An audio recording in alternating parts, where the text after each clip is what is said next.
আসসালামু আলাইকুম। আশা করছি আপনারা সবাই ভালো আছেন। তো আজকে আমি যে বিষয়টা নিয়ে আপনাদের সামনে হাজির হয়েছি, যে বিষয়টা নিয়ে আমি আপনার সাথে আলোচনা করতে আসছি, সেই বিষয়টা হচ্ছে সেজদা। এই সেজদা বিষয়ে কিন্তু আমরা কম বেশি সবাই জানি। কেউ আমরা জানি সেজদা শুধু আল্লাহকেই করা যায়। এই মাথাটা শুধু আল্লাহর সামনেই নত করা যায়।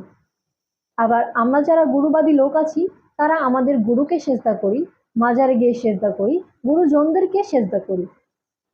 আসলে কোনটা জায়েজ? এই যে আমরা মাজারে সেজদা করছি, গুরুদেরকে সেজদা করছি, গুরুজনদেরকে সেজদা করছি, এটা কি জায়েজ নাকি না জায়েজ? তো সেই বিষয়টা নিয়েই আমি আজকে আপনাদের সামনে হাজির হয়েছি আলোচনা করার জন্য।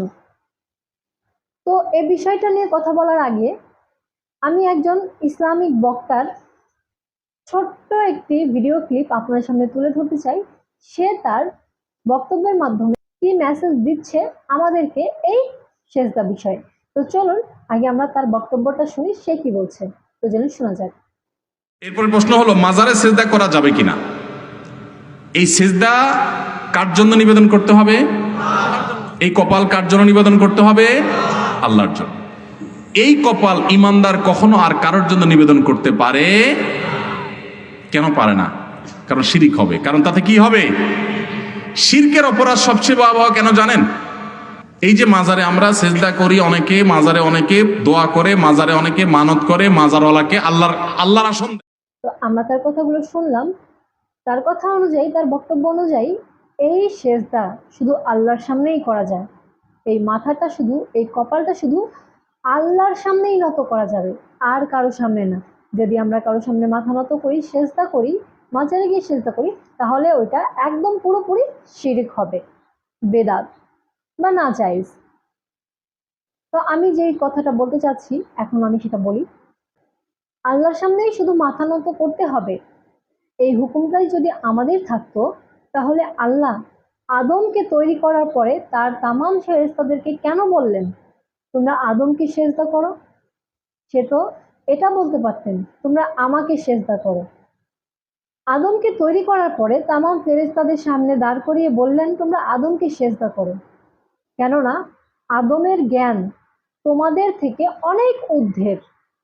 যেখানে আদম ছিল পরিপূর্ণ একজন মানব, তো ফেরেশতা ছিল আল্লাহর নূরের তৈরি, আর আদম ছিল মাটির তৈরি। এখন নূরের তৈরি ফেরেশতারা আদমকে কেন সেজদা করলো আল্লাহর হুকুমে? এবং সমস্ত ফেরেশতারা আদমকে সেজদা করলেন, শুধুমাত্র আজাজিল বাদে। হজরত আজাজিল ছিল তামাম ফেরেশতাদের সর্দার বা ইমাম। আর এই আজাজিলের আগমন হয়েছিল জিন জাতি হতে। জিন আগুনের তৈরি, আর মানুষ মাটির তৈরি। হজরত আজাজিল একটা কথাই বলেছিলেন, আমি আদম হতে উত্তম। আমরা কম বেশি সবাই জানি। আমার জানা মতে, কম বেশি না, আমার জানা মতে আমি যেটা জানি সেটা বলছি। হজরত আজাজিল 6 কোটি বছর আল্লাহর ইবাদত করেছিলেন। এই 6 কোটি বছর আল্লাহর ইবাদত করার পরেও সে আল্লাহর এই সেজদা করার হুকুমটি অমান্য করার ফলে ইবলিশে পরিণত হলো, জান্নাত থেকে তাকে বহিষ্কৃত করা হলো।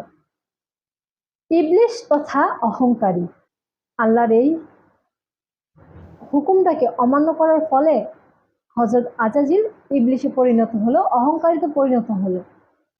তারপর একটু খেয়াল করে দেখুন আল্লাহ কি বলেছে, তোমরা আদমকে সেজদা করো, কারণ আদমের জ্ঞান তোমাদের থেকে অনেক ঊর্ধ্বের। একটু খেয়াল করুন আল্লাহ কি বলেছে, তোমরা আদমকে সেজদা করো, কারণ আদমের জ্ঞান তোমাদের থেকে অনেক ঊর্ধ্বে। আবার একটু দেখুন, আমাদের সৃষ্টিকর্তা আল্লাহ, এই দোজাহানের সৃষ্টিকর্তা আল্লাহ, ঠিক আছে? আল্লাহর জ্ঞানের সামনে আমরা এই পিঁপড়ার সমানও না। বা মানব জাতি আদম, আদম একজন পরিপূর্ণ মানব। আদমকে তৈরি করেছে আল্লাহ। আল্লাহ তৈরি করে আদমকে সেজদা করতে বলছে। আল্লাহ বলতে পারতো সেটা যে তোমরা আমাকে সেজদা করো, কিন্তু সেটা বলেনি। বলেছে কি, তোমরা আদমকে সেজদা করো, কারণ তোমাদের থেকে আদমের জ্ঞান অনেক ঊর্ধ্বে। আর একটু ভালো করে খেয়াল করে দেখুন যে আমাদের অতি সম্মানীয় একজন নবী হজরত ইউসুফ নবী, হজরত ইউসুফ নবীকে তার পিতা মাতা এবং বড় 11 জন ভাই সেজদা করেছিল। কেন করেছিল? হযরত ইউসুফ নবীর পিতাও তো একজন নবীই ছিলেন। একজন নবী হয়ে তার সন্তানের পায়ে কেন সেজদা করলেন? কিভাবে করতে পারলেন?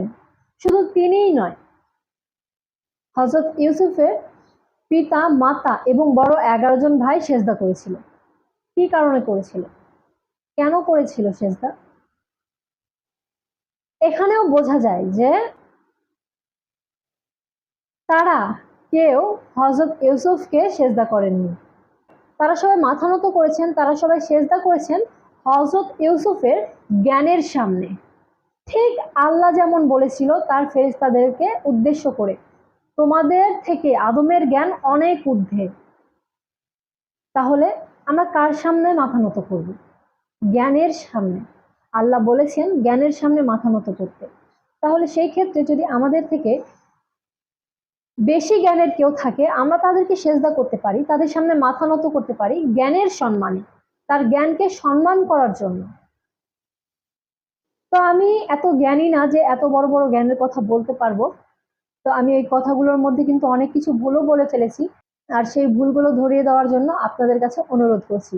যদি আমি কোনো কিছু ভুল বলে থাকি অবশ্যই আমাকে কমেন্ট করে জানাবেন, সেই ভুলগুলো যাতে আমি আপনাদের কমেন্টের মাধ্যমে শুধরিয়ে নিতে পারি।